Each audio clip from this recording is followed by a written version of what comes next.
کلمات اسلام۔ پہلا کلمہ، کلمہ طیبہ۔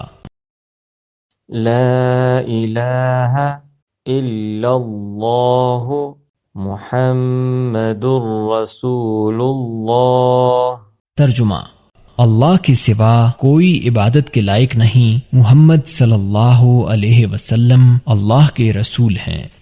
دوسرا کلمہ، کلمہ شہادت۔ اشہد ان لا الہ الا اللہ وحدہ لا شریک لہ واشہد ان محمدا عبدہ ورسولہ۔ ترجمہ: میں گواہی دیتا ہوں اللہ کے سوا کوئی معبود نہیں، وہ اکیلا ہے، اس کا کوئی شریک نہیں، اور میں گواہی دیتا ہوں کہ حضرت محمد صلی اللہ علیہ وسلم اس کے بندے اور رسول ہیں۔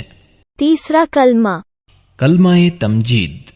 سبحان اللہ والحمد للہ ولا الہ الا اللہ ولا حول ولا قوة الا باللہ العلی العظیم۔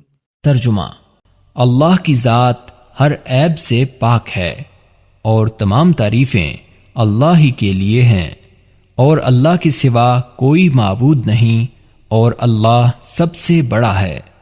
گناہوں سے بچنے اور نیکی کی قوت مگر اللہ کی توفیق سے جو بلند عظمت والا ہے۔